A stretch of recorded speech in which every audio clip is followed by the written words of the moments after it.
So they're going to lose. Actually, she's just moving over for the throw. Yeah, they're going to move her over to the right side, and she goes with her pass into the mixer. Frygag is right there to knock it out of there, but it's finally recovered. Nice chest play that time by Cade, or check that by number 3, and that's Hawes. Her centering pass now in the box area. Shot knocked down nicely at the fence by Frygag, and now a long shot to the far 90 goes past the far post.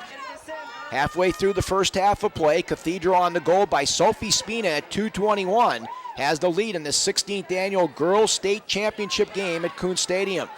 Mike Knezovich along with Frank Dixon on the call here at IHSAAsports.org. Again, thanks to the great production staff over at Hometown Sports for doing a great job on the camera work tonight.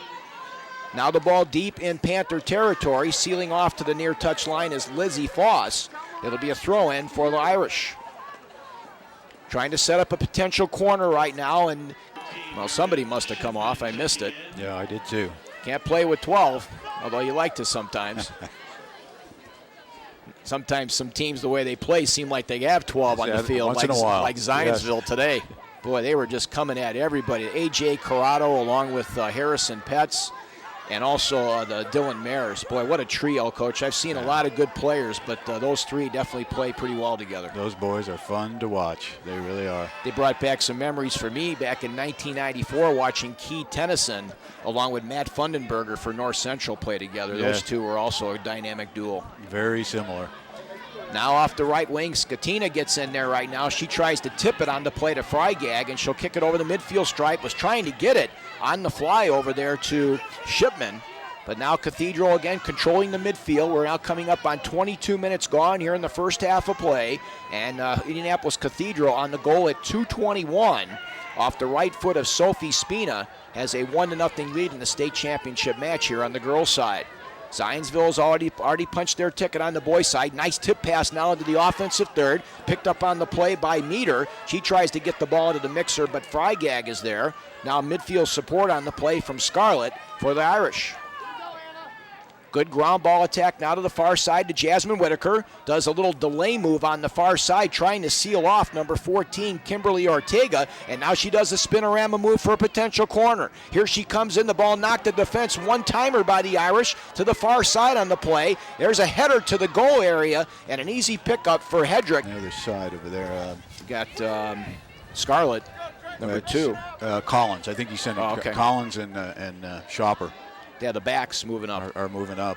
And that's probably why he's gone to that 4-4-2. The latter of Collins, a starter on that 2007 state championship team as well. The other thing that's very impressive about this Irish team, I was talking to Mark before the ball game. He mentioned they have 7 academic all-state student athletes on this squad, and I'm sure it's the same for the Panthers. A lot of great student athletes out here participating in the IHSAA soccer tournament. Remember, after the match, we'll name the Eugene Cato Mental Attitude Award winner, the prestigious award that's given out by the IHSAA after the match. Now a little shove in the back over there is going 50-50 on the far side that time was Cade for the Panthers. The offensive opportunities have been few and far between so far for Jim Laborde's ball club, as the Irish have done just a terrific job of playing that either the 4 flat with the markup or the diamond in the back. And they were able to ring the cash register on the free kick situation off the corner, as Ventimiglia was able to get it onto the right foot of Spina for the only goal of this match. Now Stevens in the midfield third. Nice ground ball attack trying to go with a through ball, but back there defensively is Ventimiglia for the Irish. Good ball control now in the midfield third by Meter. And now they'll bring it back to the right fullback and go right up the elevator shaft across the midfield line. Frygag now will come back as she directs traffic now in the midfield third and now does a good job. They're going to call a push in the back on her. She approaches the ball on the play. It deflects off a couple Panthers. Now on the right wing, an opportunity for the Irish as they get it into the mixer, trying to go with a corner, and a great job of setting up the corner that time. 14:29 remaining in the half. Here's the cross by Ventimiglia, headed and a great save by Hedrick, and she did a good job of covering the whole frame and coming up with the save. Again, that corner by Ventimiglia, and again, good textbook header right to the keeper off the noggin that time of Maddie Fisher for the Irish. That's how you draw it up on the chalkboard. So So 26 minutes gone now as Fitzgerald, the keeper, has been kind of idle back there for the Irish, kicking it to the midfield area. And that's a credit to the 5 student athletes in front of her, doing a great job on the defensive side of the ball. Taylor Stevens, 11 goals and 18 assists, trying to get something going offensively here with Meredith Shipman. That's the dynamic duo for the Panthers on the offensive end. Stevens now knocks it off of Whitaker, and now they'll build from right to left here as they come back to the fullback here on the near sideline. And that's number 4 coming up, and that's Lizzie Foss. Goes over the near touchline, and the result with a throw-in for the Irish. There you get a good look of Liz Foss, 0 goals and 1 assist for the 5'4 sophomore. Part of that great defensive core for the Panthers this season, which has only given up 1 goal the entire playoffs, 28-1 outscoring the opponents. Kind of similar to what the Irish have been able to do. Now Liz Carr, spinorama move. Here's her one-timer, and it goes past the far post. It'll be a goal kick now for Kara Fitzgerald and the Irish from Indianapolis Cathedral. Goal kick, Cathedral. Just under 13 minutes remaining. The goal in the game coming at 2:21 off the right foot of Sophie Spina, her 8th goal of the season, the junior, off the set piece from Anna Ventimiglia. Looks as though they're going to bring in a sub here in the up front, maybe.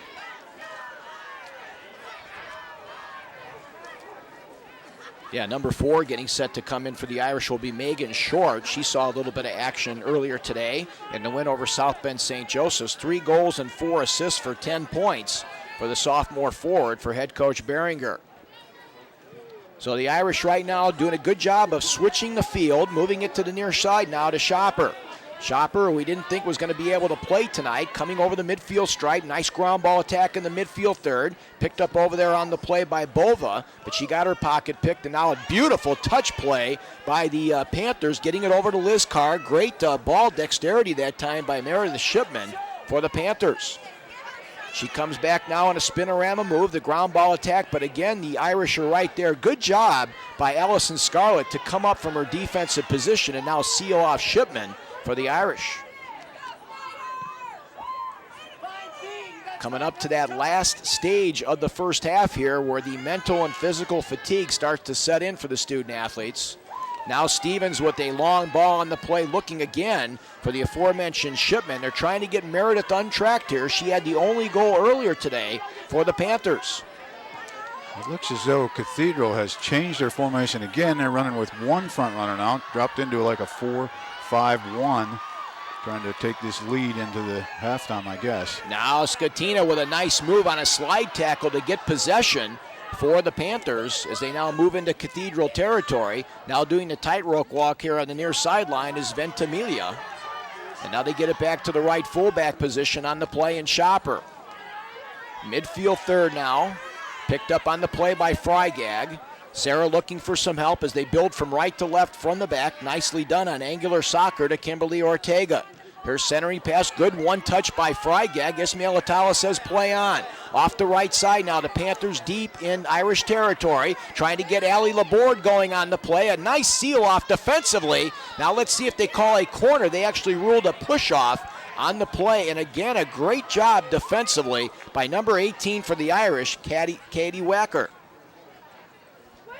I'm waiting to see if Snider picks up on this one forward. They can send some of their defenders forward now, I think. Their defensive mid, top of their diamond, could come forward and join the attack, I think. Trying to set up Meredith Shipman now in the midfield third. Here's Tiernan, who had the assist earlier today. Tracy trying to get the afterburners going, knocked down defensively by the Irish. Good job defensively that time in the back line by Anna Ventimiglia. 9:42 remaining here in the first half. Frygag now coming up as coach talked about from her defensive position, but the shot is well wide of the far post.